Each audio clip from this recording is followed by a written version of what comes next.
Замисляли ли сме се, защо е толкова трудно да се придържаме към нови цели, дори когато в самото начало сме супер мотивирани?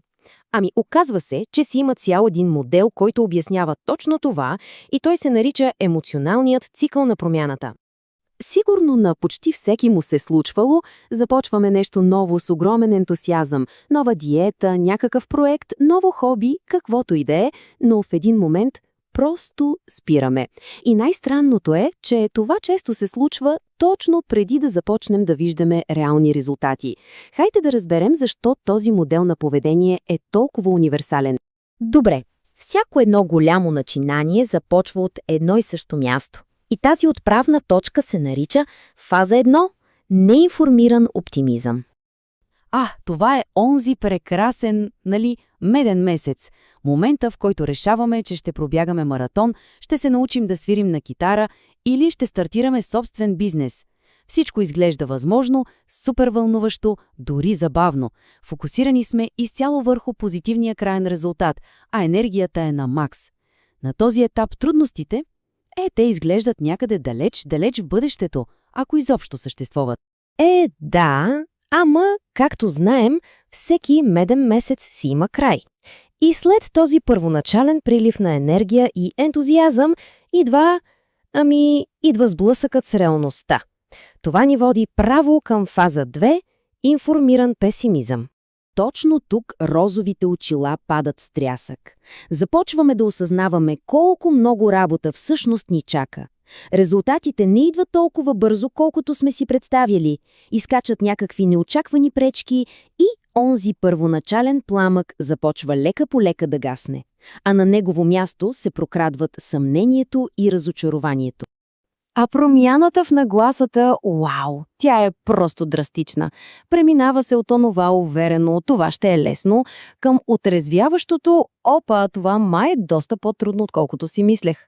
Точно този контраст е в сърцето на целия емоционален цикъл и е моментът, в който мнозина започват сериозно да се колебаят.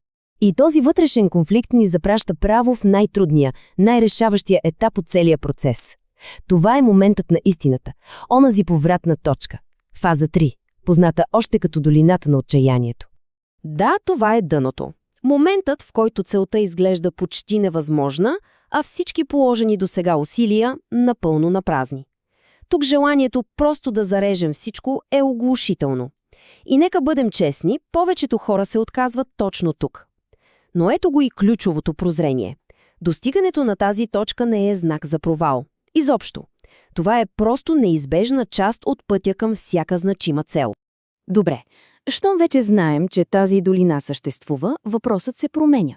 Вече не е дали ще стигнем до нея, а как ще я прекосим. За щастие, има няколко ключови стратегии. Първата и може би най-важна стъпка е просто да осъзнаем къде се намираме. Да си кажем, окей, аз съм в долината, това е нормално, част е от процеса. Самото разбиране на това сваля огромен товар от плещите ни. Оттам нататък две неща могат да ни измъкнат. Първо, да си спомним за нашето голямо защо. Каква беше онази вълнуваща причина, която ни накара да започнем?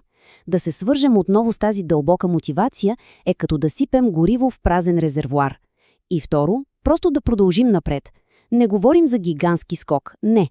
Дори и най-малката възможна стъпка поддържа инерцията и ни придвижва мъничко по-близо до изхода на долината. Долината на отчаянието не е знак за провал, тя е знак за напредък.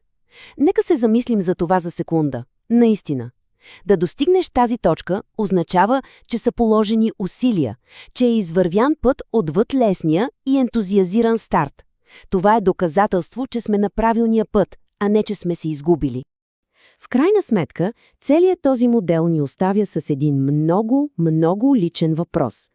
Щом знаем, че всяка значима цел си има своя долина, въпросът вече не е как да я избегнем. Въпросът е, коя цел е толкова важна, че нейната долина си струва да бъде прекосена. Защото именно от другата й страна се крие истинският успех.